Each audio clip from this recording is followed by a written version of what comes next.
Pejabat negara kok ya kelakuannya begitu.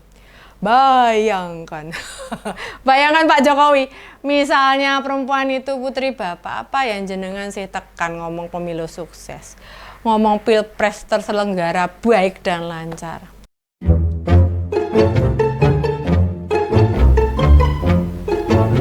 Hai, ketemu lagi di ngos-ngosan, ngopini santai bareng Mbak Yus. Ada perbedaan cukup tajam antara Presiden Joko Widodo dengan Profesor Mahfud tentang kesuksesan KPU dalam menyelenggarakan pemilihan umum kemarin, ya kan?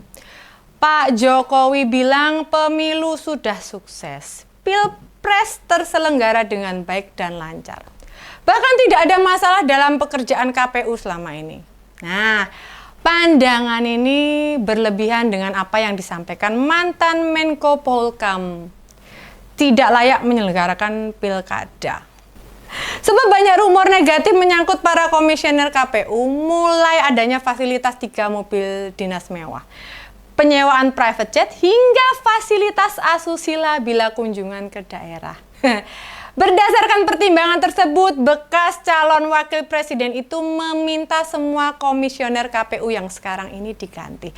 Nah, nurut para ngosernya Mbak Yus sekalian yang tersayang, lebih percaya siapa? Pak Jokowi atau Profesor Mahfud? Yang jelas ketua KPU saja barusan dicopot gegara terbukti melakukan tindakan asusila, meniduri perempuan dengan memaksa, mengiming-imingi sesuatu. Dan tentu dia bukan istri sendiri. Bu Siri atau resmi ya, ora ngerti ya. Karena ini nek meniduri istri ya tidak perlu dibahas toh ya. Aku ya ora karep membahas. Ingat loh, KPU itu pejabat negara dan yang terjadi pada Pak Hasyim Asyari itu bukan yang pertama kalinya. Sebelumnya DKPP sudah pernah memberi sanksi teguran keras terakhir pada ketua KPU. Gegara melakukan tindakan pelecehan pada Ketua Umum Partai Republik 1. Kok bisa-bisanya dengan berbagai kejadian yang menimpa KPU disebut Pilpres itu sudah terselenggara dengan baik dan lancar? Kok iso? Apa maksudnya baik dan lancar itu Pak Presiden?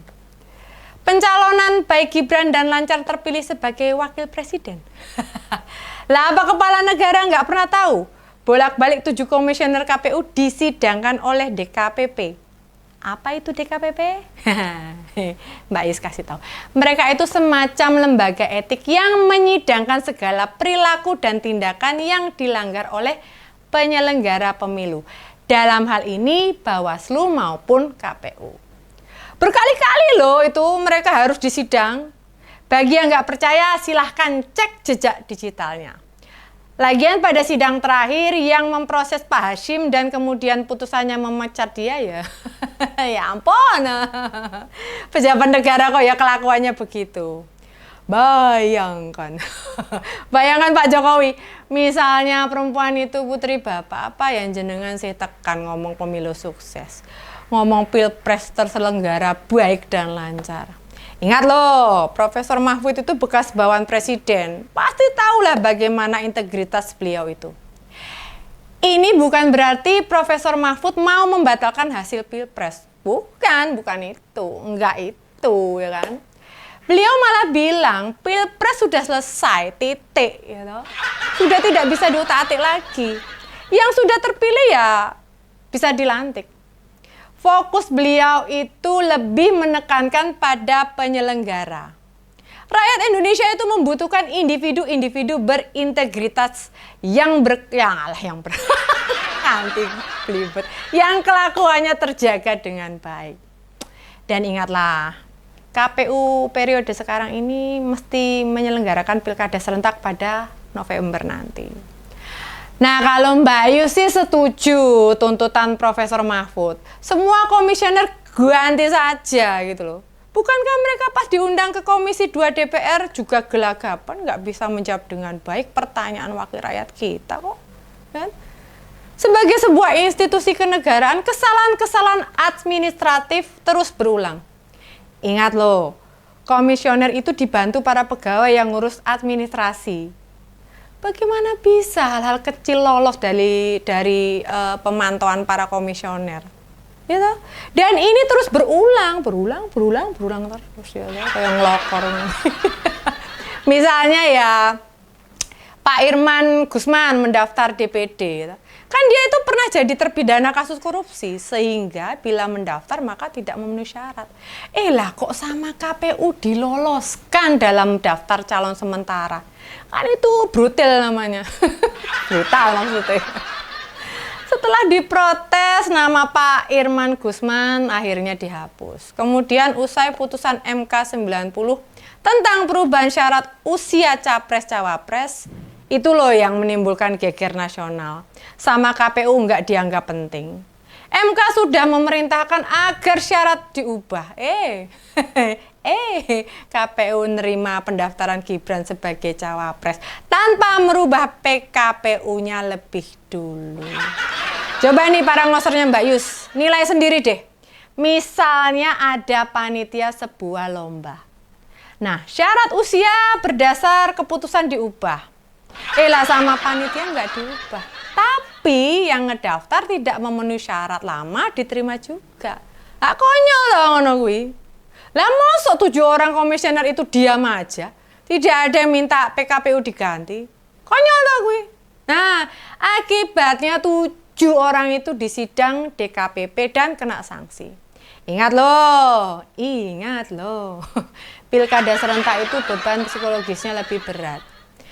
Penyelenggaranya bukan KPU pusat, melainkan KPU daerah. Tapi KPU pusat mesti tahu, berbagai hal di daerah bisa diantisipasi KPU RI. Jika koordinasi tidak jalan normal, apalagi dari mereka ada yang main perempuan, ya wes ngalamat pilkadanya ya seakan runyam juga, wes dijamin runyam, ruwet ya toh. Nah, nek saran Mbak Yusi, ke-6 komisioner yang ada, wes pilih mundur wae gitu. Beban kalian itu terlalu berat. Ditambah dosa-dosa masa pemilu dan pilpres itu sudah bertumpuk-tumpuk gitu. Apa ya mau pada pilkada nanti masih ada kejadian-kejadian yang sama dan berulang, kayak kaset ngelokor kayak. Dibandingkan zaman KPU pimpinan Pak Arief Budiman, jauh banget gitu.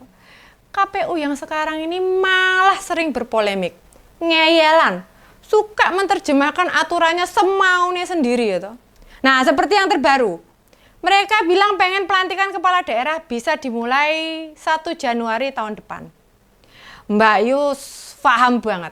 Ini ada kaitannya dengan putusan MA toh? Iya toh? Bila kepala daerah yang dilantik untuk gubernur harus sudah genap 30 tahun. Nah, ngerti nih. Mbok pada nih, kabeh rakyat ki goblok apa piye ya toh. Mode-mode kalian itu kan ya setor muka di hadapan penguasa berharap dapat sesuatu. Beneran kok. Bila mengabaikan kepentingan rakyat, tidak mustahil akan ada komisioner yang lain di tingkat pusat bisa tersandung kasus lagi. Fasilitas penunjangnya juga berlebihan. Ada 2 mobil mewah, yakni Alphard dan Palisade segala. Wow. Memangnya seseorang jika bepergian butuh 2 kendaraan. Kan ya hanya butuh 1 saja toh. Yang jadi pejabat kan komisioner. Pasangan itu baik suami maupun istri ya tidak boleh memakai fasilitas negara. Janganlah yang dilakukan Pak Hasyim juga menulari komisioner lain. Katanya mobil dinas kerap dipakai buat kepentingan di luar KPU. Nah, terakhir Pak Jokowi tidak mau mendengar kritik yang disampaikan oleh Pak Mahfud. Dan kita tinggal menunggu saja. Sebenarnya Komisi 2 bisa membuat pansus tentang kinerja KPU. Tapi apakah mereka sempat berpikir ke sana? Ataukah mereka menilai ini sebuah hal yang penting? Mestinya ya begitu gitu loh. Ini bukan perkara 6 komisioner itu orangnya siapa, dekat ke partai apa, bisa diajak kerjasama apa enggak, bukan begitu, ya kan? Pergantian mereka itu lebih ditujukan demi kualitas penyelenggaraan pilkada serentak. Kualitas demokrasinya biar lebih baik. Apakah di waktu-waktu yang akan datang kinerja KPU makin baik atau makin blangsak? Para ngosor ada yang bisa jawab?